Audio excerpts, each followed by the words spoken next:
Welcome back our YouTube channel global science IQ। I hope आप सभी लोग बहुत ही अच्छे होंगे, बिंदास होंगे और आपकी तैयारी भी बहुत ही बेहतरीन चल रही होगी। तो सबसे पहले हमारे सभी प्यारे प्यारे स्टूडेंट्स को गुड इवनिंग, शुभ संध्या, राधे राधे, जय श्री कृष्णा, जय माता दी।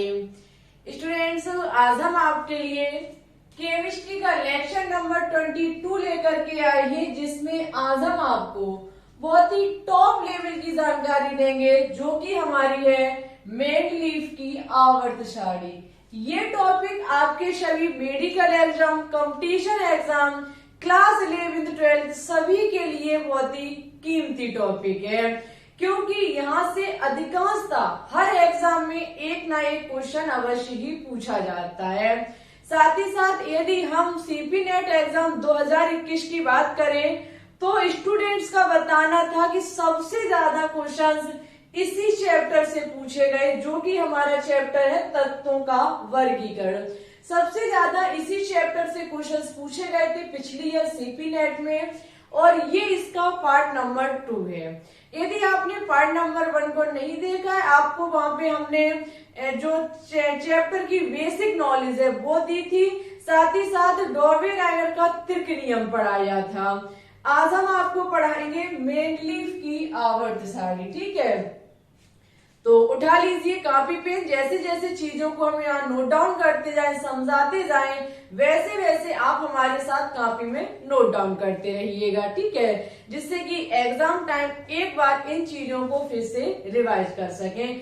टॉपिक बहुत ही टॉप लेवल का है, हम हर वो इजी लेते हुए चलेंगे जहां से आपके माइंड में अच्छे से चीज फिट बैठ सके, ठीक है। तो चलिए अब ज्यादा समय ना लेते हुए हम अपने टॉपिक पर बात करेंगे। देखो स्टूडेंट्स, सबसे पहले मेंडलीफ वैज्ञानिक ने तत्वों के रासायनिक गुणों को उनके परमाणु भार से संबंधित किया और उन्हें एक नियम दिया, जिसे मेंडलीफ की आवर्त नियम कहते हैं। सबसे पहले हुआ क्या, जो हमारे रूसी वैज्ञानिक थे ये मेंडलीफ, रूसी वैज्ञानिक मेंडलीफ ने सन 1869 ईस्वी में तत्वों का वर्गीकरण किया, ठीक है, तत्वों का वर्गीकरण किया। साथ ही साथ इन्होंने सबसे मेन चीज है कि परमाणु भार को लेकर के तत्वों का वर्गीकरण किया। एग्जाम में पूछा जाता है कि मेंडलीफ द्वारा दी गई आवर्त सारणी किससे संबंधित थी, तो मेंडलीफ द्वारा दी गई आवर्त सारणी परमाणु भार से संबंधित थी, ठीक है। आगे देखो, इनके अनुसार तत्वों के भौतिक एवं रासायनिक गुण तत्वों के परमाणु भारों के आवर्तीय फलन होते हैं। ये पॉइंट टॉप लेवल का पॉइंट है। किसके अनुसार? मेंडलीफ के अनुसार। मेंडलीफ के अनुसार बात की जाए तो तत्वों के भौतिक और रासायनिक गुण किनके आवर्तीय फलन होते हैं? परमाणु भार के आवर्तीय फलन होते हैं। यानी कि सबसे इजी तरीका हम आपको बता देते हैं कि मेंडलीफ के द्वारा जब तत्वों का वर्गीकरण किया गया, तत्वों का वर्गीकरण करने के बाद उन्होंने अपनी आवर्त सारणी दी। आपको पता है कि ये चैप्टर क्या हमें सिखाता है, जब लगभग 30+ हमारे एलिमेंट्स खोजे जा चुके थे, तत्व खोजे जा चुके थे, तो सबसे बड़ी समस्या आ रही थी कि उनको कैसे पढ़ा जाएगा, क्योंकि दिन ही दिन हमारी खोजें बढ़ती जा रही हैं, तत्व बढ़ते जा रहे हैं, ऐसे हम तत्वों का अध्ययन नहीं कर पाएंगे। वैज्ञानिकों ने विचार किया कि क्यों ना कुछ ऐसा किया जाए जिससे कि जो तत्व समान रासायनिक गुणधर्म और भौतिक गुणधर्म रखते हैं उनको किसी एक कॉलम में रखा जाए, ऐसे करके कहीं एक कॉलम बनाए जाए, तो इनका अध्ययन करना थोड़ा इजी हो जाएगा। तो वही काम किया हमारे मेंडलीफ भाई साहब ने। इन्होंने क्या काम किया, तत्वों के परमाणु भार के बढ़ते क्रम में रखा, परमाणु भार के बढ़ते क्रम में रखा। अब इन्होंने जो क्रम रखा था वो ऐसा रखा था कि कुछ अंतराल के बाद वही रासायनिक गुणधर्म पुनरावृत्ति कर रहे थे। हमारी बात को समझिएगा, मेंडलीफ ने जब आवर्त सारणी दी तो उन्होंने देखा, और जब उन्होंने आवर्त सारणी बनाई तो उनकी आवर्त सारणी में देखा गया कि तत्वों के कुछ अंतराल के बाद तत्वों के कुछ अंतराल के बाद हमारा फिर एलिमेंट्स ऐसा पुनरावृत्ति करता है जो पहले वाले तत्व के रासायनिक और भौतिक गुणधर्म के समान है। अच्छा चलिए कैसे? आपको पता है 7 दिन होते हैं, आपको पता है 7 दिन होते हैं, Sunday, Monday, Tuesday, Wednesday, Thursday, उसके बाद फ्राइडे और उसके बाद सैटरडे। आपको पता है 7 दिन होते हैं। अच्छा Sunday, Monday, Tuesday, Wednesday, Thursday, Friday, Saturday, उसके बाद फिर क्या आएगा? संडे आएगा, फिर मंडे आएगा, संडे के बाद मंडे, फिर मंडे, यानी कि कुछ समय के बाद, हम यहाँ कह सकते कुछ दिन के बाद वही दिन फिर से पुनरावृत्ति कर रहा है। जो पहले संडे था वो कुछ दिनों के बाद फिर आ जाएगा संडे। इसी प्रकार से मंडे कुछ दिनों के बाद फिर मंडे आ जाएगा, ट्यूसडे फिर कुछ दिनों के बाद ट्यूसडे आ जाएगा। उसी प्रकार से हमारे मेंडलीव भाई साहब ने समझाया कि माना कि लिथियम है तो कुछ समय बाद लिथियम से संबंधित जो रासायनिक और भौतिक गुणधर्म रखने वाला हमारा पोटेशियम है वो हमें नजर आया। ऐसे ही करके पहले सोडियम और उसके बाद हमारा क्या आया? पोटेशियम आया। ऐसे उन्होंने समझाने का प्रयास किया कि कुछ समय अंतराल के बाद इसका परमाणु भार 7 होता है, इसका परमाणु भार 23 होता है। तो यहां से हमारा कितना था? 7 के बाद 23 वाला हमारा कुछ समय, कुछ परमाणु भार के बाद हमारा ऐसा एक तत्व पुनरावृत्ति करता है जो पहले वाले तत्व के रासायनिक और भौतिक गुणधर्म के आवर्तीय फलन होता है, या फिर हम कह सकते हैं कि उसकी तरह ही रासायनिक और भौतिक गुणधर्म रखता है। ठीक है, हमें उम्मीद है कि यहाँ तक आपको चीजें समझ में आई होंगी और ये समझाने का जो तरीका है वो भी समझ में आया होगा। ठीक है, अच्छा देखो, बात की जाए मेंडलीव की आवर्त सारणी के समय की, तो उस समय जो ग्रुप थे हमारे, समूह जो थे, समूह का मतलब है कि ये जो खड़ी लाइनें जो है, ऊर्ध्वाधर लाइनें जो हैं वो कितनी थी? 8 थी। ठीक है, और जो हमारे आवर्त थे, 36 पंक्तियां जो थी वो कितनी थी? 7 थी। और सबसे मेन चीज है कि उस समय ओनली 63 एलिमेंट्स की ही खोज हो पाई थी। ठीक है, उस समय ओनली कितने एलिमेंट्स की खोज हो पाई थी? 63, यानी कि 63 एलिमेंट्स की ही खोज हो पाई थी। इतनी चीज उम्मीद है क्लियर हुई होगी। ठीक है, अच्छा आगे मेंडलीव के आवर्त की उपलब्धियां या फिर हम लाभ देखेंगे। ऐसी बात नहीं है, मेंडलीव बहुत बड़े हमारे भगवान बनकर के आए तत्वों की वर्गीकरण के लिए। बहुत कुछ इन्होंने समझाया, बहुत तारीफ के काबिल भी रही। अच्छा कैसे रहे? तो तत्वों के अध्ययन में सुविधा, सबसे पहले टॉप लेवल की बात है बेटा कि तत्वों का जो वर्गीकरण किया मेंडलीव ने, उन्होंने आवर्त सारणी में इस प्रकार से 63 एलिमेंट्स को व्यवस्थित किया। कैसे? परमाणु भार के बढ़ते क्रम में। वो जिस समय मेंडलीव के द्वारा आवर्त सारणी दी गई थी उस समय ओनली 63 एलिमेंट्स थे, लेकिन सबसे मेन बात है कि उन्होंने जब आवर्त सारणी दी तो उन्होंने 63 जो हमारे एलिमेंट्स थे उनको बिल्कुल ढंग से व्यवस्थित कर दिया। कैसे? परमाणु भार के बढ़ते हुए क्रम में। बिल्कुल ये बात सच है कि उन्होंने द्वारा दी गई आवर्त सारणी में उन्होंने 63 तत्वों को उनके परमाणु भार के बढ़ते क्रम में बिल्कुल ढंग से व्यवस्थित कर दिया था। ठीक है, आगे सबसे टॉप लेवल की बात कि नए तत्वों की भविष्यवाणी भी कर डाली। ये मान लीजिए एक प्रकार से ज्योतिषी भी निकले हमारे मेंडलीव भाई साहब। ज्योतिष इस प्रकार से थे कि उन्होंने नए तत्वों की भविष्यवाणी तक बता दी। उन्होंने, आप उठा करके देखिएगा, नहीं तो गूगल पे सर्च कीजिएगा मेंडलीव की आवर्त सारणी। मेंडलीव की आवर्त सारणी उसमें देखिएगा तो जगह जगह पर क्या, जैसे सिलिकॉन हुआ, उसके नीचे देखिएगा स्थान छूटा हुआ है। वो स्थान बता रहा है कि मेंडलीव ने उसकी भविष्यवाणी कर दी कि सिलिकॉन के नीचे कुछ ऐसा एलिमेंट्स आएगा जो इसके समान रासायनिक और भौतिक गुणधर्म रखेगा। और सबसे मेन बात थी कि उन्होंने उस समय उस तत्व का परमाणु क्रमांक और परमाणु भार भी बता दिया था। सबसे मेन चीज है ये। भगवान की तरह बनकर के आए मेन लीफ, जिन्होंने तत्वों की भविष्यवाणी तक कर डाली। अपनी आवर्त साड़ी में उन्होंने स्थान छोड़ा, कुछ तत्वों के लिए उन्होंने स्थान छोड़ा और कहा कि भविष्य में इनकी खोज होगी और ये इस स्थान पर व्यवस्थित किए जाएंगे।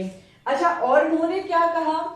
इन्होंने कहा कि तत्वों की संयोजकता ज्ञात करने में सबसे मेन चीज थी कि मेंडलीफ ने जब आवर्त साड़ी दी तो उस समय वो बैलेंसी को भी समझाते चले गए। उन्होंने कहा कि फर्स्ट वाले समूह में रखे गए एलिमेंट्स की संयोजकता 1 होगी, सेकंड में रखे गए कि 2 होगी, और थर्ड में रखे गए कि 3, फोर्थ में रखे गए 4, 5 में रखे गए कि फिर 3 होगी, 8 में से माइनस करते जाएंगे। ठीक है, ऐसे उन्होंने वैलेंसी की भी खोज कर दी थी, यानी कि बहुत बड़े भगवान थे एक प्रकार से। मेंडलीफ तारीफ के काबिल थे, वास्तविकता तारीफ के काबिल थे। उन्होंने बिल्कुल अच्छी जानकारी दी और 63 तत्वों को रखने में बहुत ज्यादा भूमिका भी निभाई। और जो भी उस समय था प्रेजेंट टाइम, क्योंकि 63 एलिमेंट्स थे, तो उन्होंने बिल्कुल व्यवस्था करके उनको व्यवस्थित किया और भविष्यवाणी कर डाली अदर तत्वों की। अब भाई बहुत तारीफ हुई, अब ज्यादा तारीफ भी किसी की ठीक नहीं रहती है। जब किसी इंसान की ज्यादा तारीफ करने लगो फिर दोष को निकालते समय नहीं लगता है। ठीक है, तो तारीफ बहुत ही। अब हम इनके दोष को देखेंगे। इनके कुछ दोष भी थे, यदि दोष ना होते तो हमारी आधुनिक आवर्त साड़ी का निर्माण नहीं होता। सबसे पहला दोष उनका रहा कि वह अपनी आवर्त साड़ी में हाइड्रोजन को उचित स्थान ना दे सके।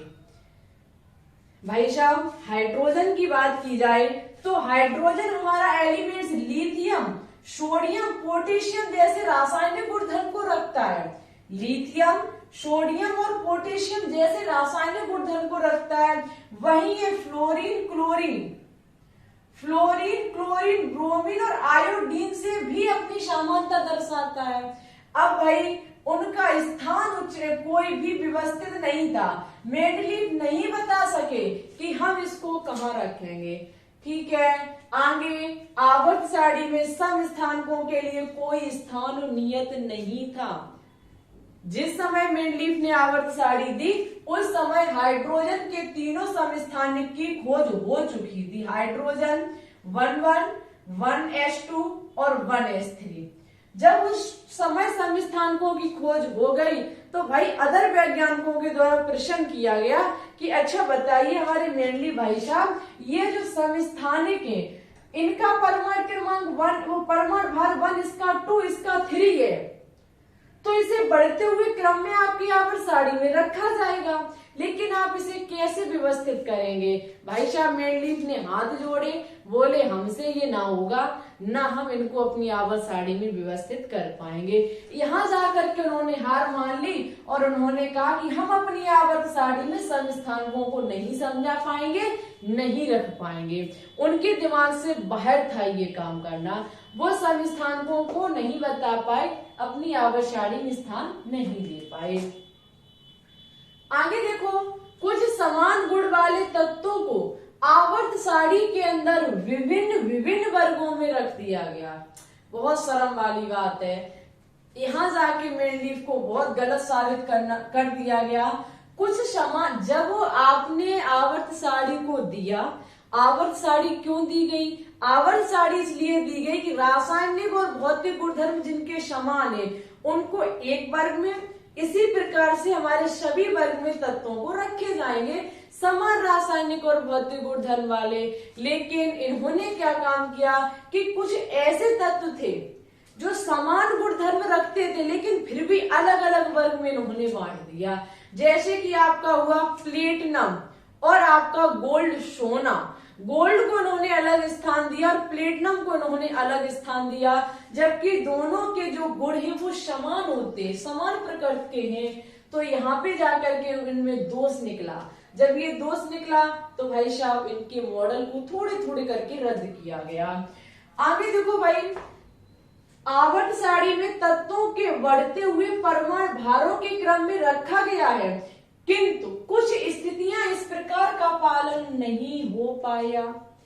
कुछ स्थितियों में आपको पता है मेनलीफ के द्वारा दी गई आवर्त सारणी जो है वो परमाणु भार के बढ़ते हुए क्रम में रखी गई है, लेकिन कुछ स्थितियों में जाकर के इनकी जो परमाणु भार का क्रम है वो गड़बड़ हो गया। जैसे मेनलीफ की आवर्त सारणी में कोबाल्ट और निकिल का परमाणु भार कम है, कोबाल्ट का अधिक है, जबकि उन्होंने कोबाल्ट को पहले स्थान दिया और निकिल को बाद में दिया, तो ये उन्होंने गलत किया, क्योंकि परमाणु भार के बढ़ते क्रम में रखना था आपको, फिर निकिल को पहले रखना था, कोबाल्ट को बाद में रखना था। ठीक है, तो ये उन्होंने सबसे बड़ी मेन मिस्टेक कर डाली कि इन्होंने अपनी ही बात से ये पीछे हट गए। जब परमाणु भार के बढ़ते क्रम में आप व्यवस्थित कर रहे थे तो फिर कोबाल्ट निकिल में तुमने ऐसा क्यों भेदभाव किया।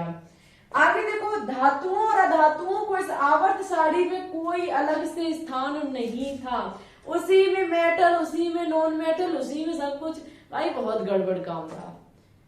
धातु अधातु को ये किसी भी प्रकार का कोई भी स्थान नहीं दे सके हमारे मेनलीफ भाई साहब, और जब ऐसा ना दे सके तो इनके बहुत दोस्त निकले, इन्होंने हाथ जोड़े, बोले कि जो सच था वो मेरे लिए बच्चों को पढ़ा देना और जो मेरे दोस्त है वो भी हमारे बच्चों को पढ़ाते रहना। ठीक है, इसी प्रकार से मेंडलीफ की आवर्त सारणी हमारी कंप्लीट होती है। यहाँ से कई एक पॉइंट एग्जाम में बनते हैं, पूछ लिया जाता है कि बताइए मेंडलीफ के द्वारा दी गई आवर्त सारणी में कौन सा आवारा तत्व घूमता रहा, तो हाइड्रोजन घूमता रहा। किसको नहीं स्थान मिला, समस्थानिक, समभारिक, सम न्यूट्रॉनिक, सम इलेक्ट्रॉनिक, तो सम स्थानकों को ये अपना कोई भी नियत स्थान नहीं दे सके। ऐसे करके एग्जाम में क्वेश्चंस बनते, लेकिन 1 मिनट का इंतजार कीजिए, कुछ क्वेश्चंस भी लिख लीजिए जो होमवर्क में है। मुझे बता रही पहला क्वेश्चन आपको बताना है कि मेंडलीफ के द्वारा दी गई आवर्त सारणी में समूह कितने हैं और हमारे आवर्त कितने हैं, और साथ ही साथ आपको तत्वों की संख्या लिखनी है कमेंट बॉक्स में। ठीक है, समूह लिखने हैं, आवर्त लिखने हैं और आपको तत्व लिखने हैं। साथ ही साथ आपको बताना होगा ये किसके आवर्तीय फलन होते हैं। ठीक है, ये 2 चीज आपको कमेंट बॉक्स में लिखनी है। यदि कमेंट प्रत्येक स्टूडेंट्स का ना आया तो पक्का नेक्स्ट क्लास नहीं देंगे। गर्मी के मौसम में हमारी मेहनत को समझा करो, साथ ही साथ यदि मोटिवेशनल हमारा बढ़ाते रहोगे तो दिन दुगनी रात चौगनी क्लासें बढ़ती जाएंगी, और इस प्रकार से यदि सपोर्ट करोगे तो क्लास नहीं दी जाएगी। ठीक है, हर एक स्टूडेंट्स का हमारे पास कमेंट आना चाहिए, जो क्वेश्चन किया उसका रिप्लाई आना चाहिए। साथ ही साथ यदि क्लास अच्छी लगी हो तो लाइक कीजिएगा, दोस्तों के साथ शेयर कीजिएगा। चैनल पर अभी न्यू है तो चैनल को सब्सक्राइब करके बेल आइकन को दबा के ऑल पर क्लिक जरूर कर लेना, जिससे आने वाली वीडियो के नोटिफिकेशन आपके पास टाइम टू टाइम पहुंचते रहेंगे। और हमारे प्यारे स्टूडेंट्स हमारे टेलीग्राम चैनल को भी ज्वाइन कर लीजिए, लिंक डिस्क्रिप्शन में डली हुई है, नाम है ग्लोबल साइंस IQ। ठीक है, और एक निवेदन और है आपसे कि रोजाना शाम 3 बजे लाइव आया करें, जहाँ पे 500 क्वेश्चंस की एक बहुत ही धुआंधार तरीके से सीरीज चलाई जा रही है। और एक नेक्स्ट बात कि जो भी हम टॉपिक में सॉल्व कराते हैं, इससे बनने वाले क्वेश्चंस को हम रोजाना 3 बजे उसी सीरीज में निपटा देते हैं। कोई अलग से मॉक टेस्ट नहीं लेते हैं। अब ये मॉक टेस्ट एग्जाम टाइम लिए जाएंगे, लेकिन यहाँ से बनने वाले क्वेश्चंस को हम उसी सीरीज में निपटा देते हैं। यदि टॉपिक को अच्छे से क्लियर करना चाहते हैं तो रोजाना शाम 3 बजे लाइव आया करें। ठीक है, रोजाना 3 बजे हमारी लाइव स्ट्रीम चलती है। और आपको कसम तो नहीं दे रहे, लेकिन फिर भी हमें थोड़ा भी मानते हो तो बताइएगा जरूर कि क्लास कैसी लगी। हम आपके कमेंट का इंतजार करेंगे। ओके, तो फिर ठीक है, आज के लिए बस इतना ही रखते हैं। अपना ख्याल रखिए, अच्छे से स्टडी कीजिए। किसी भी प्रकार का कोई भी डाउट हो तो आप अपना कमेंट बॉक्स में छोड़िए, हम आपके कमेंट का रिप्लाई जरूर करेंगे। ठीक है, और नेक्स्ट क्लास में आपको आधुनिक आवर्त सारणी पढ़ाई जाएगी। ठीक है, नेक्स्ट क्लास में आपको आधुनिक आवर्त सारणी की नॉलेज दी जाएगी। Okay, thanks for watching this video. जय हिंद, जय भारत, ऑल द बेस्ट।